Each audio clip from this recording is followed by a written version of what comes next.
দর্শক আপনাদের সবাইকে স্বাগত জানাচ্ছি এটি নিউজের নিয়মিত আয়োজন নিউজ গ্যালারিতে। আপনাদের সঙ্গে আছি আমি খায়রুজ্জামান এবং আমার সঙ্গে আলোচনার জন্য স্টুডিওতে আছেন ক্রীড়া সাংবাদিক উৎপল শুভ্র। শুভ্র, আপনাকে স্বাগত জানাচ্ছি। দর্শক, আজ বেশ কিছু বিষয়ে আলোচনা রয়েছে। আপনারা নিশ্চয়ই দেখেছেন কিছুক্ষণ আগে শেষ হয়েছে ভারত এবং ওয়েস্ট ইন্ডিজের মধ্যকার ওয়ানডে সিরিজ এবং বিকালের দিকে শেষ হয়েছে, যদিও শেষ হয়নি, আসলে চতুর্থ দিনের খেলা শেষ হয়েছে। তবে আসলে বলা যায় যে এক অর্থে পাকিস্তান এবং শ্রীলঙ্কার মধ্যে যে টেস্ট করাচিতে চলছে তার বেশিরভাগ দিকেই বলা যায় যে শ্রীলঙ্কা হেরে যাচ্ছে, আর 3টি উইকেটই মাত্র বাকি আছে। তো এই সব বিষয় নিয়ে আমরা আলোচনা করব, আরও আলোচনার অনেক বিষয় আছে, সেজন্য আমাদের সঙ্গে থাকতে হবে। আশা করছি শেষ পর্যন্ত আপনাদের সঙ্গেই পাবো। শুভ্র, খেলা নিশ্চয়ই দেখেছেন ওয়েস্ট ইন্ডিজ এবং ইন্ডিয়ার। দেখেছি। কি মনে হলো? শুরুতে আসলে ওয়েস্ট ইন্ডিজ খুব বেশি ভালো স্টার্ট করতে পারেনি, তবে তাদের middle order batsman Nicholas Pooran এবং ক্যাপ্টেন কায়রন পোলার্ড বেশ ভালো একটা ইনিংস খেলে বলা যায় যে ইন্ডিয়ার মাটিতে 315 রান কিন্তু খুব বেশি বড় না হলেও আবার একেবারেই সহজ না। হ্যাঁ, এক সময় তো আসলে 315 হবে এটা ভাবা যায়নি। 32তম ওভারে আপনার 144 ছিল স্কোর, সেখান থেকে 18 ওভারে আর কতই হবে, সেখানে 315 একটা অবিশ্বাস্যই বলতে হবে। সেটা আপনি যেটা বললেন, পুরান এবং পোলার্ড দুইজনেই, পোলার্ড কী করতে পারে সবাই জানে। হ্যাঁ, পুরানও তার দিনে মানে সব পুরান গল্প নতুন করে লিখতে পারে। তো সব কিছু মিলিয়ে 315 যথেষ্টই চ্যালেঞ্জিং হয়েছিল স্কোরটা, আমি বলবো। আরেকটা হয় যে যখন একটা দল ধরেন একটা ধীমে তালে এগোচ্ছে, শেষ দিকে যখন একটা হয় 8 ওভারে 105 রান তুলেছে ওয়েস্ট ইন্ডিজ, তো শেষের একটা রেস থেকে যায়। তো যখন দুই দল ধরেন আপনার বিরতির সময় মাঠ ছাড়ছে, তো ওয়েস্ট ইন্ডিজ তো তারা অনেক হাই, যে আমরা যেটা ভাবিনি সেটা করেছি। এবং ডিসাইডার ম্যাচ 1-1 আজকে সিরিজের ডিসাইডার, তো সেই চাপটা অবশ্যই ওয়েস্ট ইন্ডিজ চেয়ে ভারতের উপর বেশি। দেশের মাটিতে খেলা, ভারত অবভিয়াসলি ফেভারিট। সব কিছু মিলিয়ে যখন খেলাটা আবার শুরু হলো, তখন ওয়েস্ট ইন্ডিজের চান্স আমি বলবো না যে ভারতের চেয়ে কোনো অংশে কম ছিল, কিন্তু ওদের ওপেনিং পার্টনারশিপটা যদি আপনি বলেন 122 রান, সেটাই আসলে ম্যাচটাকে এক ধরনের বলবো যে ভাগ্যটা নির্ধারণ করে দিয়েছে। যদি ওয়েস্ট ইন্ডিজের কৃতিত্ব হলো যে ওইখান থেকে যে আবার ম্যাচটাকে তারা ফিরে এসেছিল। মাঝখানে কিন্তু একটা সময় ধরেন আপনি রান বলের যদি আপনি অনুবাদ দেখেন, হাতে উইকেট ছিল, এটা বড় অ্যাডভান্টেজ, কিন্তু রান একটু বেশি ছিল বলের চেয়ে। হ্যাঁ, এইটা হলো ওয়ানডের আসলে বড় শিক্ষা, যে আপনি যদি হাতে উইকেট থাকে, কারণ রান বল আসলে কি টি-20-র যুগে এখন এসে আপনি 32 বলে 60 রানও আপনার কাছে মনে হয় না অসম্ভব। আর ভারতীয় খেলোয়াড়দের ক্ষেত্রে আরও বেশি হয়, কারণ ওরা এত বেশি আইপিএলে এত বেশি কম্পিটিটিভ ম্যাচ খেলে অভ্যস্ত। আপনি ওয়ানডেতে ঠিক আছে, ওয়ানডে যখন গিয়ে 5 ওভার 6 ওভার 7 ওভার 10 ওভার খেলা বাকি থাকে, তখন কিন্তু আপনি চাইলে জিনিসটাকে টি-20-র ফর্মেও ভাবতে পারেন। হ্যাঁ, যে ঠিক আছে, এখন আমার হয়তো 200 রান টার্গেট ছিল, এখন আমার এই 12 ওভারে দরকার হচ্ছে 100। এই ধরনের সিচুয়েশন তারা কিন্তু কন্টিনিউয়াসলি প্রতি সিজনেই বারবার ফেস করে, যে কারণে কখনোই ভারতের সঙ্গে ওই রান বলের অনুপাতটা খুব বড় হয়ে ওঠে না যদি আপনি উইকেট না নিতে পারেন। তো আমার কাছে যেটা লাগে যে ওপেনিং পার্টনারশিপের পরে যেটা ডিসাইডার যদি বলি, সেটা বিরাট কোহলির ইনিংসটা, মানে যখন ওরা ভাঙার পরে, যখন ওপেনিং পার্টনারশিপ ভাঙার পরে যখন একটু ম্যাচটা মনে হলো জমে উঠতে পারে। তো আজকে কোহলি যদি ভালো না করতেন আমি খুব বিস্মিত হতাম। সে তো সবসময় ভালো করেই না, ওই কারণে না, কারণ সবসময় ভালো করছিলেন না। গত 2টা ম্যাচে কোহলির রান হচ্ছে 0 আর 4, এটা মানে কোহলি সুলভ না। এবং গত ম্যাচে গোল্ডেন ডাক, মানে প্রথম ম্যাচে প্রথম বলে 0। তো কোহলির ভিতরে যে ক্ষুধা, তো আপনি পরপর একটা সিরিজের 2টা ম্যাচে ব্যর্থ হয়েছে, আজকেও ব্যর্থ হতে পারতেন। আমি এখন হওয়ার পরে বলছি, মানে কোনো ঘটনা ঘটে যাওয়ার পরে তো জ্ঞানী হওয়া খুব সহজ। কিন্তু আমি কোহলির কেরিয়ার যতটুকু ফলো করেছি, তার চরিত্র যতটুকু জানি, তাতে আজকে যদি কোহলি ভালো না করতেন এটা একটু বিস্ময়কর হতো। এবং যথারীতি কোহলি যেটা হয়েছে যে 0-4-এর পরে সেঞ্চুরি পাননি, বরং এটা নিয়ে আসলে কি তাহলে কি সেঞ্চুরি মিস হলো? অবশ্যই কোহলি যখন 85 রান আউট হবে আপনি সেঞ্চুরি মিসই বলবেন, কিন্তু ম্যাচ কিন্তু তখন শেষ, আপনার 30 রান বাকি, হাতে উইকেট আছে বোধহয় 4টা না 5টা ছিল, তো ম্যাচ মোটামুটি শেষই করে দিয়ে গেছেন। কিন্তু নর্মালি কোহলি আরেকটা বিশেষত্ব যেটা, যেখানে কোহলি আসলে সর্বকালের সেরা, এটা নিয়ে কোনো তর্ক নেই। হ্যাঁ, যে আপনার হইতে পারে যে তেন্ডুলকার বড় না কোহলি বড়, আপনি এইসব তর্ক করতে পারেন, কিন্তু যদি আপনি ওয়ানডে ম্যাচ শেষ করে আসার পরিসংখ্যানে যান, সেইখানে আসলে ক্রিকেট ইতিহাসে আর ধারে কাছে কেউ নাই। আপনি শুধু যদি নাম্বার দেখেন, আপনি স্ট্যাটিস্টিক্সে যান, স্ট্যাটিস্টিক্স আমরা জানি স্ট্যাটিস্টিক্স 3 রকম, মিথ্যা, মিথ্যা, আর একটা হচ্ছে গাধা, তাই তো? তো এইটা তারপরে কিন্তু স্ট্যাটিস্টিক্সই কিন্তু আপনাকে একটা ধারণা দেয় একটা খেলোয়াড় সম্পর্কে, বিশেষ ক্রিকেটে আপনি ফুটবলে আপনি হ্যাঁ ও খুব ভালো খেলেছে, তো ভালো খেলেছে, খেলা না দেখে অনেক সময় আপনি বুঝতে পারবেন না, দেখাচ্ছে মনে কোহলি ইনিংসটা দেখাচ্ছে না, ওপেনিং পার্টনারশিপ। তো একটা খেলা না দেখলে আপনি বুঝবেন না যে ওই খেলোয়াড়টা কেন ভালো খেলেছে, হয়তো সে গোল করেনি, এখন অ্যাসিস্ট্যান্ট হিসেবে এসছে। আর কিছুদিন আগেও কিন্তু অ্যাসিস্ট্যান্ট হিসাবে, পেলে কয়টা অ্যাসিস্ট করেছে আমরা জানি না, ম্যারাডোনা কয়টা অ্যাসিস্ট করেছে আমরা জানি না। কিন্তু ক্রিকেটে আপনি নাম্বার দিয়ে কিছুটা হলেও বুঝতে পারবেন। ঠিক আছে, কখনো কখনো আপনার 30 রানের একটা ইনিংসও দেখা যাবে যে 60 রানের চেয়ে বেশি মূল্যবান পরিস্থিতির কারণে, কিন্তু এভারেজ এমনিতে বোঝা যায় যে কি। সেখানে আপনি দেখবেন যে কোহলির ওয়ানডে অ্যাভারেজ হচ্ছে 60, এবং সেটাই কিন্তু অবিশ্বাস্য 60 রান অ্যাভারেজ। ওয়ানডেতে আপনি 40, 42, 45 মানে হচ্ছে ভেরি গুড প্লেয়ার। কিন্তু যে ম্যাচগুলো পরে ব্যাট করেছে ইন্ডিয়া বা কোহলি পরে ব্যাট করেছেন, সেখানে তার অ্যাভারেজ হচ্ছে 69, প্রায় 69। এর মধ্যে যদি আরেকটা ভাগ করেন, যে ম্যাচগুলো ইন্ডিয়া জিতেছে পরে ব্যাট করে, সেইখানে কোহলির অ্যাভারেজ কিন্তু প্রায় 97, 96 সামথিং, 96.5 মতো।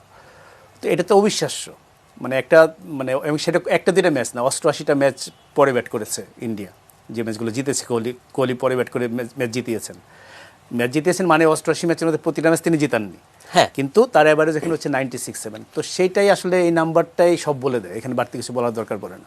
এই কারণে আমি বলছিলাম যে কোহলির যদি আজকে কোহলির 85 রান করাটা কোনো বিষয় না, কোহলির এই বাকি 15 রান করতে না পারা এবং মানে ওটা করে ব্যাটটা উঁচিয়ে বের হয়ে আসতে না পারাটা বিষয়। মানে ও এত ভালো খেলে কিভাবে? প্রশ্নটা হচ্ছে এরকম যে মানে একটা মানুষ, মানে আমরা যেরকম বলি যে মেসি আসলে এই জগতের কোনো ফুটবলার নয়, ও ভিন জগতের ফুটবলার, একটা কথা আছে।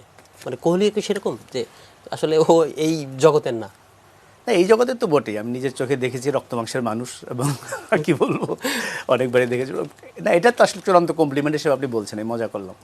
সেটা আসলে প্রতিভা তো আর থাকেই, কিন্তু সঙ্গে পরিশ্রম, এটা সবাই জানে। কোহলি অসম্ভব পরিশ্রমী, এবং পরিশ্রম ধরেন তেন্ডুলকার তো গিফটেড। 14 বছর বয়সে আপনার ফার্স্ট ক্লাস ডেবু হয়েছে, 16 বছর বয়সে টেস্ট ডেবু, এবং তেন্ডুলকার তো একটা সর্বকালের সেরাদের মধ্যে একজন। কিন্তু তেন্ডুলকারের নেট প্র্যাকটিস তো আমি দেখেছি, মানে আসলে হয় কি, প্রতিভা সবারই থাকে কিছু না কিছু, কিন্তু যখন আপনার প্রতিভা সমান থাকবে, তখন কিন্তু পার্থক্যটা করে দেবে পরিশ্রম। এবং কোহলি পুরো ক্যাপ্টেন হওয়ার পরেই যে পুরো ভারতীয় দলে যে একটা ওয়ার্ক এথিক চালু করেছেন, সেটা তার জন্য না, ফিটনেস ওয়াইজ বলেন, আরও নিজেকে ছাড়িয়ে যাওয়া বলেন, দল হিসেবে আরেকটু উপরে যাওয়া বলেন, পুরোটা মিলিয়ে কিন্তু ভারতীয় ক্রিকেটের কালচারটা যদি আমরা ভাগ করি, যদি অতীতে যান, আপনি সৌরভ গাঙ্গুলি প্রবাবলি একটা ফেস করেছিল, যেখানে একটা ওই ধরনের একটা বিপক্ষের সঙ্গে প্রতিপক্ষের সঙ্গে এক চোখে চোখ রেখে লড়া, দেশের বাইরে জিততে শুরু করা, সেগুলো আগেও ইন্ডিয়া জিতেছে বিচ্ছিন্নভাবে, কিন্তু কন্টিনিউয়াসলি বিদেশের মাটিতে যাওয়া যে আমরা জিততে পারি, ওইটা যদি একটা ফেস হয়। কোহলির নেতৃত্বে মাঝখানে ধরেন ধোনি আরেকটা এসেছিল। তো গ্রেট লিডাররা কিন্তু এই জিনিসটা করে। তো এটা প্রসঙ্গে তখন মনে হয় যে বাংলাদেশে আসলে এরকম একটা গ্রেট লিডার হয়তো আমরা ওইভাবে পাইনি। মাশরাফিকে কিছুটা আমরা পেয়েছিলাম, যে দল যাই হোক, দলটাকে ইন্সপায়ার্ড করে অন্য জায়গায় নিয়ে যাওয়া। মাশরাফির উদাহরণটা হয়তো তাৎক্ষণিকভাবে মাথায় আসে আমাদের, কিন্তু কোহলির ক্ষেত্রে যেটা পুরোটাই হচ্ছে তার অসম্ভব ক্ষুধা। এবং কোহলির এই গল্পটা কিন্তু চিরদিন এরকম ছিল না। আমি নিজে একটা লেখা পড়েছি, সেটা কোহলি যখন শুরু করলেন, তো আর্লি ডেজে যেটা হয় আর কি, আপনার হঠাৎ করে নাম হয়ে গেল, সবাই আপনাকে চেনে, প্রচুর টাকা। এখন তো ইন্টারন্যাশনাল ক্রিকেট মানে তো আপনি রাতারাতি যদি একটা ভালো পারফরমেন্স করেন, রাতারাতি আপনি সুপারস্টার, এবং ইন্ডিয়ার মতো দেশটা আরও বেশি, চেহারা ছবিও খারাপ না, সব কিছু মিলিয়ে তার খেলার চেয়ে খেলার বাইরের দিকে নজরটা অনেক বেশি চলে গিয়েছিল। তো তার যে কোচ, যে দিল্লিতে তার ছোটোবেলার কোচ, তো তার কোচ তাকে একদিন ডেকে বলল যে, বিরাট, এই দিল্লি শহরে তোমার চেয়ে দেখতে ভালো আরও কয়েক লক্ষ ছেলে আছে, তাদের দিকে মানুষ ফিরেও তাকায় না, তোমার দিকে তাকায় কিন্তু ক্রিকেটের জন্য। যেদিন ওইটা থাকবে না, আজকে যে সবাই তোমার জন্য এত মানে তুমি মনে করছো সবাই তোমার পিছনেই করছে, কেউ কিন্তু ফিরেও তাকাবে না। তো ওইটা বিরাট কোহলি বিভিন্ন সময় বলেছেন যে ওইটা তার জীবনে একটা টার্নিং পয়েন্ট। সে কেউ না কেউ, নিশ্চয়ই আরও অনেকে বলেছেন, ফাইনালি গিয়ে ভিতর থেকে আসতে হয়। কোহলিকে যেরকম কোচ বলেছেন, ওই কোচ নিশ্চয়ই তারও অনেক ছাত্রকেই বলেছেন, কাজ হয় কে কীভাবে নিয়েছে কাজ হয়। তো কোহলির ক্ষেত্রে আমরা দেখেছি যে সে মানে তার নিজেকে ছাড়িয়ে যাওয়ার যে চেষ্টাটা, এটা আপনি ধরেন তার প্রেস কনফারেন্সে কথা শুনলে বুঝবেন, ভারতীয় অন্য প্লেয়ারদের সঙ্গে কথা বলে বুঝবেন, ভারতীয় পারফরমেন্স দেখলেও বুঝবেন। ক্যাপ্টেন হওয়ার পরে জিনিসটাকে অন্য লেভেলে নিয়ে গেছে ভারত। আপনি টেস্ট এবং খেলার, কোহলি ধরেন মাঠের আচরণ নিয়ে অনেক রকম কথা আছে, অনেক অ্যাগ্রেসিভ, তার অনেক আচরণ নিয়ে অনেক সময় কথা হয়েছে। কিন্তু ওই মাঝখানে ভিভ রিচার্ডসের সঙ্গে কোহলির একটা কনভারসেশন দেখছিলাম ইউটিউবে, ওইখানে কিন্তু দুজনে এই কথাগুলো বলছিলেন যে তারা যেহেতু জিনিসটাকে একদম হৃদয় দিয়ে খেলেন, মানে খুব প্যাশন দিয়ে খেলেন, খুব অ্যাগ্রেসিভভাবে খেলেন, মাঠে অনেক সময় সেটার প্রকাশটা এমনভাবে হয় যেটা মনে হয় যে আমাদের যেটি খেলোয়াড় সুলভ না। তো ওই সময় কিন্তু বোঝা যায় যে ভিতরে যে তার তীব্র যে একটা আকুতি ভালো করার, দল হিসাবে, ব্যক্তি হিসাবে, ওইটারই ফসল আসলে পারফরমেন্স। আচ্ছা, অনেক আলোচনা শুনলাম, আমরা একটু ওয়ানডে থেকে একটু টেস্টে ফিরি। পাকিস্তান এবং শ্রীলঙ্কা, মানে আর কিছু বাকি নেই আসলে, আনুষ্ঠানিকতা কালকে 3 উইকেট আছে। কালকে হয়তো ফার্স্ট সেশনের ভেতরে ফার্স্ট টেস্টে প্রথম ঘন্টায় হয়তো জিতে যেতে পারে, একটা রেকর্ড হয়েছে। প্রথম 4 ব্যাটসম্যান পাকিস্তানের দ্বিতীয় ইনিংসে সেঞ্চুরি করেছেন। হ্যাঁ, যদি শুধু দ্বিতীয় ইনিংস ধরেন আপনি, এটা রেকর্ড। আর যদি শুধু মানে 2 ইনিংস মিলিয়ে ধরেন, এটা এর আগেও একবার হয়েছে, এটা দ্বিতীয় ঘটনা। সেই ঘটনাটা আমরা একটু শুনি আপনার কাছ থেকে। এর আগে যেটা হয়েছে সেটা বাংলাদেশের সাথেই, আপনার এই মিরপুরে 2007 সালে। 2007-এ ওইটা ইন্ডিয়া এসেছিল, তো ইন্ডিয়া সম্ভবত দীনেশ কার্তিক আর ওয়াসিম জাফর ছিল ওপেনার। হ্যাঁ, ওপেনার। ওরা 2জন সেঞ্চুরি করেছিল, তারপরে রাহুল দ্রাবিড় আর তেন্ডুলকার।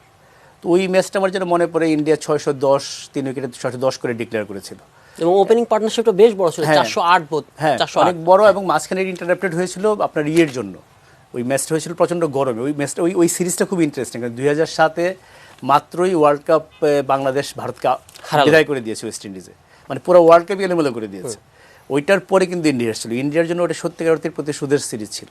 সেটা প্রেস কনফারেন্সে ভদ্রতা করে কেউ বলেনি, যদি রবি শাস্ত্রী বলেছিল will not take any prisoners. Ravi Shastri ছিল ওটার আপৎকালীন ম্যানেজার, ঘোষণাই দিয়েছিল যে তারা এখানে এসছে একটা মিশন নিয়ে। তো ওইখানে ওয়ান ডে সিরিজটাতে বাংলাদেশ খুব ভালো কম্পিট করেছিল, কিন্তু শেষ পর্যন্ত পারেনি। আপনার একটা একটা ম্যাচ কিন্তু জিতেছিল, মানে 2-1 বাংলাদেশ হেরেছিল। ওইটা কি 2004 না 2003? ওয়ান ডে সিরিজটা আমার মনে খেয়াল নাই, কিন্তু আপনার টেস্টে চট্টগ্রামে হয়েছিল প্রথম টেস্ট। ওই টেস্ট ম্যাচে বাংলাদেশ কিন্তু ড্র করেছিল। ওই সময় ইন্ডিয়ার সঙ্গে ড্র বিরাট ব্যাপার। মাশরাফির একটা বড় অবদান ছিল এখানে ব্যাট বলে, অলরাউন্ড পারফরমেন্সে। এরপরে ছিল মানে আপনার এই মিরপুর টেস্ট, মানে ইন্ডিয়াকে জিততেই হবে সিরিজ জিততে হলে। তো বাংলাদেশের সঙ্গে সিরিজ ড্র এখনও তো ভারতের জন্য এক ধরনের পরাজয়ের মতো। হ্যাঁ, সেটা তো অবশ্যই। আর 2007 সালে তো এটা আরও বেশি ছিল। আর ওই টেস্ট ম্যাচটা খুবই মানে বাড়তি একটা আগ্রহের ব্যাপার ছিল। সেখানে টসে জিতে হাবিবুল বাশার ব্যাট করতে পাঠিয়েছিলেন ইন্ডিয়াকে, এবং এই প্রোগ্রামের প্রথম দিনে তো হাবিবুল বাশার এসেছিলেন। হ্যাঁ, সেই প্রোগ্রামটা দেখেছি আমরা। তো যে আপনার ইন্ডিয়াতে মমিনুল হকের টসে জিতে ব্যাট করতেন, প্রতিপক্ষকে ব্যাট করতে পাঠানোর প্রসঙ্গে তিনি বলছিলেন যে এরকম টসে জিতে যদি এরকম হয়, প্রতিপক্ষকে ব্যাট করতে পাঠালেন, তারপরে খালি রান হচ্ছে, তখন ক্যাপ্টেনের কি হয় আমি খুব ভালো বুঝি। এবং আপনি জিজ্ঞেস করেছিলেন যে আপনি কয়টা টসে জিতেছেন। ও বলতে পারেনি, কিন্তু এটা তার মনে আছে যে টসে এটা জিতে, যে টসটা না জিতলেই ভালো হতো। তো সেই হিসাবে এই দুইটা ঘটনা, যে 4 সেঞ্চুরি। এমনিতে আপনি যদি সেঞ্চুরি এই লাইনের যদি প্রশ্ন করতে থাকেন, আপনি আমাকে বলেন তো এক টেস্টে হাইয়েস্ট সেঞ্চুরি কয়টা, মানে এক টেস্টের এক ইনিংসে কতগুলো সেঞ্চুরি? হ্যাঁ, না, এটা আমি জানি না, এটা আপনি একটু দর্শকদের জন্য পরিষ্কার করে দেন। না, এটা দর্শকরা বেশিরভাগই জানে। ওইখানে বাংলাদেশ আছে বলে এই প্রসঙ্গটা বললাম। এটা কালকে আলোচনা হচ্ছিল। আচ্ছা, এক টেস্টে হচ্ছে আপনার এক ইনিংসে 5টা সেঞ্চুরি আছে। 5টা। সেটা অস্ট্রেলিয়া করেছিল সেই 1955 সালে। বাংলাদেশ সেটার সমান করেছে বলতে, বাংলাদেশ তো নিজেরা করেনি, বাংলাদেশের বিপক্ষে হয়েছে। আচ্ছা, সেটা হচ্ছে আপনার 2001 সালে এশিয়ান টেস্ট চ্যাম্পিয়নশিপে ওই মুলতানে পাকিস্তানের সঙ্গে। তৌফিক ওমর সেঞ্চুরি করেছিলেন, সাইদ আনোয়ার, ইনজামামুল হক, আরেকটাকে ইউসুফ ইউহানা, মানে ওই সময় তিনি মোহাম্মদ ইউসুফ হননি, ইউসুফ ইউহানা ছিলেন। তো ওই টেস্টে খুব মজা মনে আছে আমার, যে 3 নম্বরে নেমেছিলেন ফয়সাল ইকবাল। ফয়সাল ইকবাল হচ্ছে আপনার জাভেদ মিয়াঁদাদের ভাগ্নে। তো তিনি 7 বা 8 বা সিঙ্গেল ফিগার আউট হয়েছিলেন। তো আমি ওই ম্যাচের পরে, তখন প্লেয়াররা আপনার রুম ভাগাভাগি করতো, রুমমেট থাকতো। এখন যেমন সিঙ্গেল রুম, তা আমি দানিশ ক্যারের ইন্টারভিউ করবো, লেগ স্পিনার প্লাস বাংলাদেশকে জিতিয়েছেন তিনি। তার লেগ স্পিনে বাংলাদেশ অল আউট হয়ে ম্যান অফ দ্য ম্যাচ ছিলেন।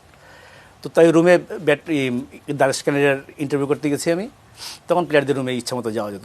ওইসব দিন আপনারা ছিল, ওইসব দিন আর আপনারা পাবেন না। তো আমি জানতাম না যে তার রুমমেট হচ্ছে ফয়সাল ইকবাল।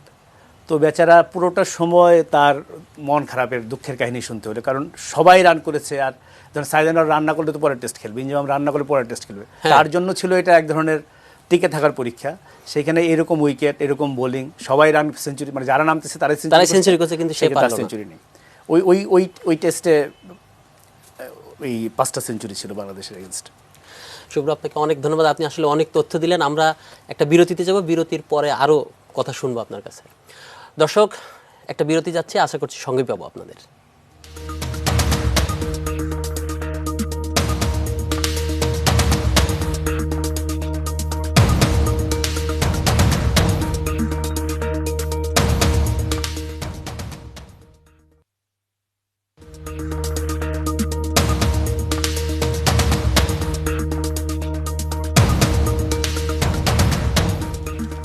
দর্শক, বিরতির পর ফিরে এলাম আর একবার। সঙ্গে থাকার জন্য ধন্যবাদ।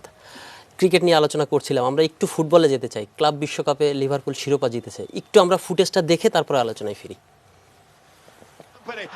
the lovely ball in field. Roberto Firmino for Liverpool.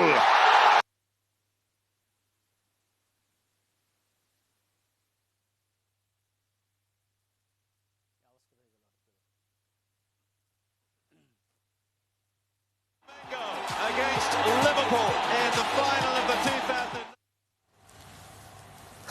প্রথমবার শিরোপা জিতলো, এর আগে তিনবারের চেষ্টা, মানে চতুর্থবার এসে তারা মানে সফল হলো। তিনবার 81, 84 এবং 2005 তিনবার ফাইনাল খেলেছে, কিন্তু কোনোবারই শিরোপা জিততে পারেনি। অবশেষে সেই খরা কাটলো 2019-এ এসে। এর আগে একবার ইংলিশ ক্লাব ম্যানচেস্টার ইউনাইটেড পেয়েছে। আমি এই মানে ওদের স্ট্যাটিস্টিক্স দেখে একটা জিনিস অবাক হলাম, যে ইংলিশ ক্লাব 2বার পেয়েছে, স্প্যানিশ ক্লাব বার্সেলোনা এবং রিয়াল মাদ্রিদ মিলে হচ্ছে 7বার, ইতালিয়ান ক্লাব মাত্র 1বার, আর মানে ফরাসি ক্লাব তো নেই আর কি। মানে আরেকটা জিনিস সেটা হচ্ছে যে ব্রাজিলের ক্লাব 4বার। মানে এইসব আসলে কি আসলে ব্রাজিলের ক্লাবগুলো বেশি মানে তাদের ঐতিহ্য লালন করে? দুইটা জিনিস আপনাকে খেয়াল করতে হবে। সেটা হচ্ছে যে খেলাটা তো মানে মেইনলি আসলে এখানে আগে যেটা ছিল, যদি আমি এইটার ইতিহাস যদি বলি, এটা কিন্তু বিশ্ব ক্লাব কাপটা নানাভাবে রূপ বদলেছে বিভিন্ন সময়। একটা সময় ছিল এটা ওয়ান অফ খেলা হতো, শুধুমাত্র সাউথ আমেরিকান চ্যাম্পিয়ন আর ইউরোপিয়ান চ্যাম্পিয়ন, ওটাকে টয়োটা কাপ বলতো। জাপানে খেলা হতো, একটা ম্যাচ যারা জিতবে তারা চ্যাম্পিয়ন। তারপরে এখন আসলো যে এরকম সব কনফেডারেশনগুলোর সবগুলো উপমহাদেশীয় চ্যাম্পিয়ন, উপমহাদেশের মহাদেশীয় চ্যাম্পিয়ন। এবার এটার সঙ্গে যোগ হয়েছে আপনার হোস্ট কান্ট্রির চ্যাম্পিয়ন ক্লাব। তারা একটা প্লে অফ খেলে ওসিনিয়ার সঙ্গে, হোস্ট কান্ট্রি খেলে তারপরে গিয়ে আপনার ইয়েতে হয়। আর সাউথ আমেরিকা আর ইউরোপ সবসময় সেমিফাইনালে সরাসরি খেলে। তো এইটা যদি আপনি দেখেন, তখন আপনি যদি ইউরোপের দিকে তাকান, তো ইউরোপে তো আসলে চ্যাম্পিয়ন্স লিগটা কারা ডোমিনেট করেছে?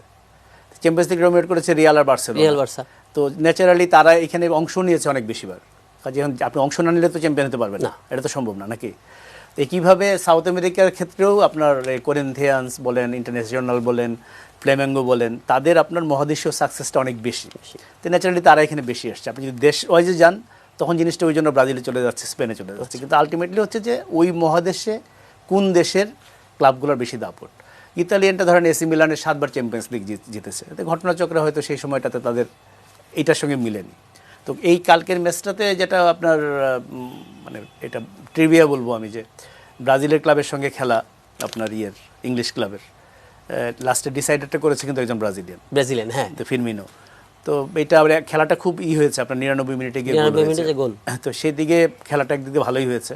তা আমার সবসময় লাগে কি ওয়ার্ল্ড ক্লাব কাপটা আসলে, কালকে বার্সেলোনার খেলা ছিল, তো আমার মনে হয় বার্সেলোনা খেলা যত লোক দেখেছে বা রিয়াল মাদ্রিদের খেলা যত লোক দেখে, বা ম্যানচেস্টার ইউনাইটেড খেলা আজকে খেলা ছিল, আজকে বোধহয় হেরে গেছে, আমি 2-0 দেখে বেরিয়েছিলাম বাসা থেকে। তো এই ক্লাব কাপটা নিয়ে কিন্তু সেই আলোড়নটা সেই অর্থে হয় না। এইখানে যেটা হয়, যে ক্লাবের সমর্থক, লিভারপুলের সমর্থকরা নিশ্চয়ই মহা আনন্দিত, এবং আনন্দিত হওয়ার বহু কারণ আছে। কারণ লিভারপুল বহুদিন আপনার সাফল্য বঞ্চিত ছিল, one of the greatest club in the world, ইংল্যান্ডের তো অবশ্যই। তো এটা চিন্তা করলে এবার 2019 সাল লিভারপুলেরই হয় কি না। আপনি যদি দেখেন, এটা জুন মাসেই তো চ্যাম্পিয়ন্স লিগ জিতলো তারা, কত বছর পরে, 14 বছর পর মনে হয়।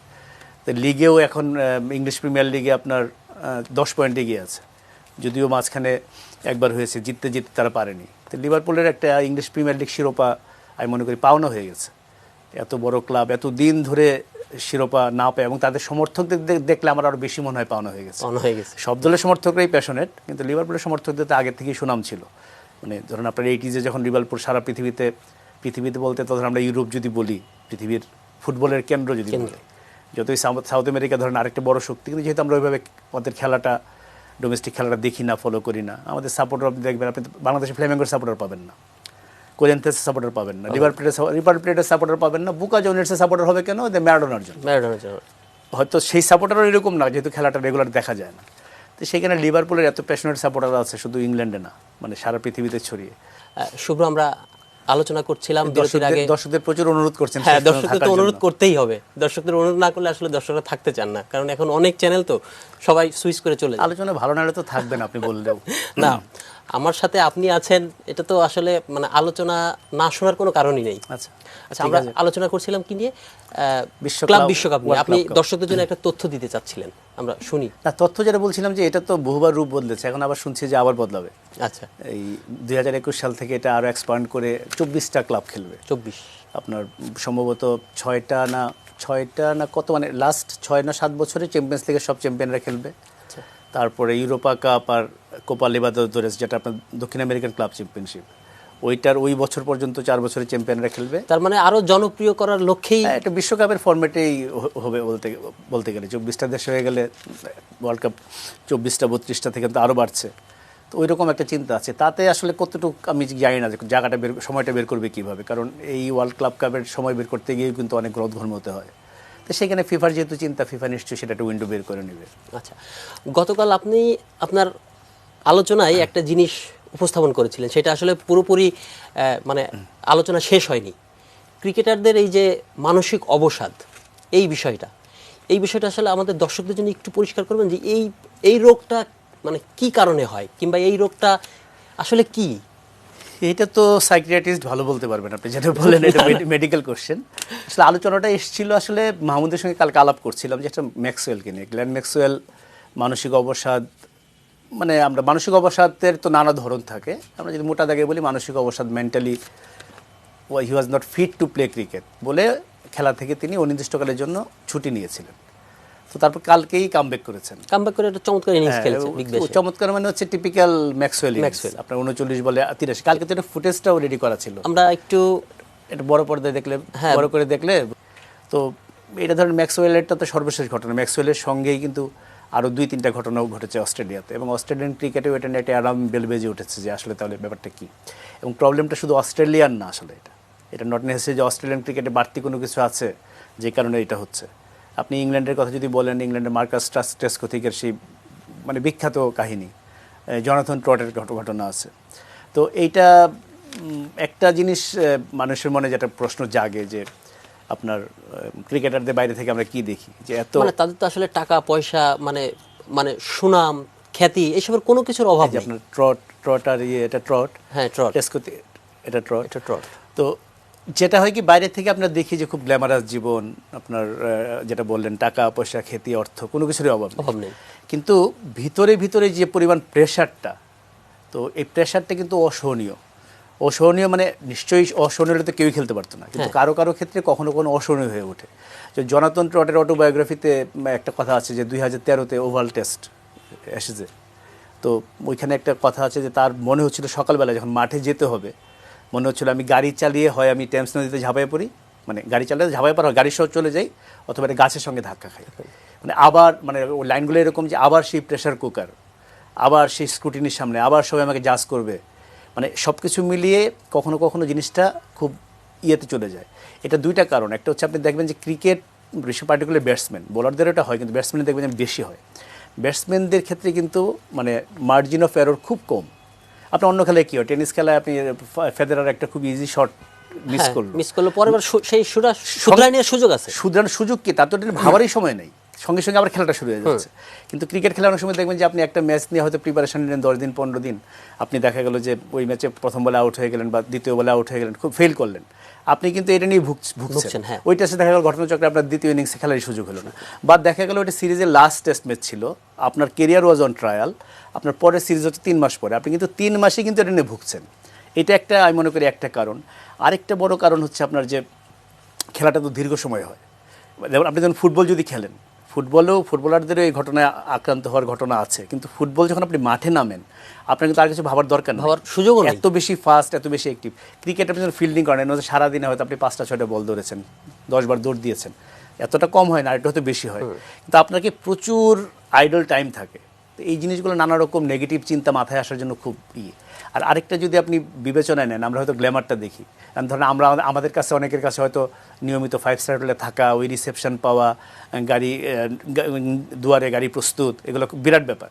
কিন্তু আপনি যখন এগুলো রেগুলার পেতে থাকবেন, এগুলোর তো বাড়তি কোনো মূল্য থাকে না, তখন এর নেগেটিভ সাইডটা আসে যে একটা ইয়াং ছেলে, সে হয়তো প্র্যাকটিস আর ম্যাচের বাইরে কতক্ষণই আর আপনি পার্টি, সবাই তার পার্টি পিপল না, পার্টি করলে কতক্ষণ করবেন, আপনি শূন্য একটা ঘরে ঢুকছেন, তারপর হচ্ছে টানা খেলা, টানা ট্রাভেলিং, আমরা গত ধরেন 10 বছর 15 বছর যদি দেখি অনেক ক্রিকেটারের সংসার ভেঙে গেছে, কারণ যে লম্বা সময় আপনাকে ক্রিকেটের বাইরে থাকতে হয়। ইংল্যান্ডে যদি আপনি বলেন কাউন্টি খেলছেন, তারপরে ইংল্যান্ড সামার যাচ্ছে, যদি আমরা টেস্ট ক্ষতিকার টটের ঘটনা বলি, তারপরে আপনাকে উইন্টারে চলে যাচ্ছে হচ্ছে ট্যুরে, সব কিছু মিলে আপনি 7 মাস 8 মাস আপনি থাকছেন বাড়ির বাইরে হোটেলের উপরে, লিভিং অন সুটকেস যেটা।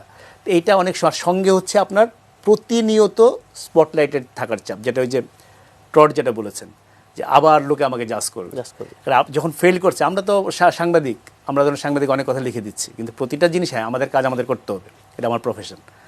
তাদেরও ক্রিকেটারদের প্রফেশনে এটা, তাকে সে যখন ভালো করবে আমরা ভালো লিখবো, খারাপ করবে সমালোচনা করবো, বা সেটা আমরা নেগেটিভ তাদের কাছে নেগেটিভ, আলটিমেটলি তো আপনি সত্যি কথা লিখছেন, কিন্তু জিনিসটা তো তাকে ঠিকই বেঁধে। এবং এইটার সঙ্গে যদি আপনি যোগ করেন সোশ্যাল মিডিয়া, এখন যদি আপনি কারেন্ট ফেনোমেনাটা বলেন, তো সোশ্যাল মিডিয়াটা এমন হয়েছে এখন আপনি যে এই তাকে নিয়ে ট্রল হচ্ছে, তাকে নিয়ে এই হচ্ছে, তাকে নিয়ে এই লিখছে, এখন বলবেন যে হ্যাঁ এটা বন্ধ করে দিতে হয়।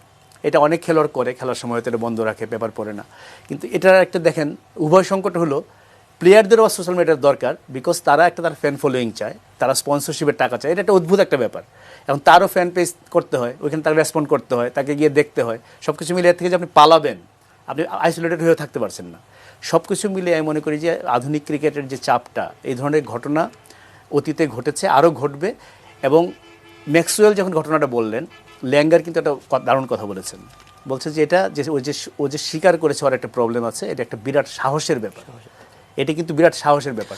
ইভেন টেস্টকোথিকের কথা আমি যদি বলি, টেস্টকোথিক যখন এই কথাটা বলেছেন, টেস্টকোথিক ঘটনা ছিল অন্যরকম, বাড়ির বাইরে গেলেই তার প্রচণ্ড অ্যাংজাইটি তাকে অ্যাটাক করতো।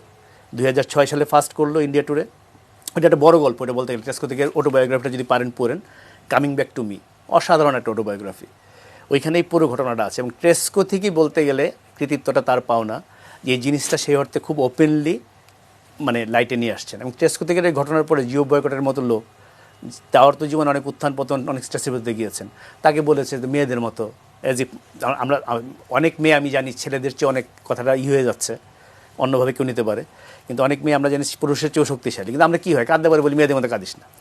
তো সেইখানে ম্যাক্সওয়েলে কিন্তু অনেক সমালোচনা হয়েছে, যে কারণে আসলে কিন্তু it's not easy to admit, কারণ ক্রিকেটারদের আমরা মনে করি সুপার হিরো, সেখানে সে বলছে সে মেন্টালি ফ্রেজাইল, সে চাপ নিতে পারছে না। আমরা একেবারে শেষ পর্যায়ে চলেছে, আমার একটা প্রশ্ন, একেবারে ছোট্ট একটা প্রশ্ন, ছোট্ট করে উত্তর, বাংলাদেশের ক্রিকেটারদের ভিতরে এই সমস্যা আছে কিনা?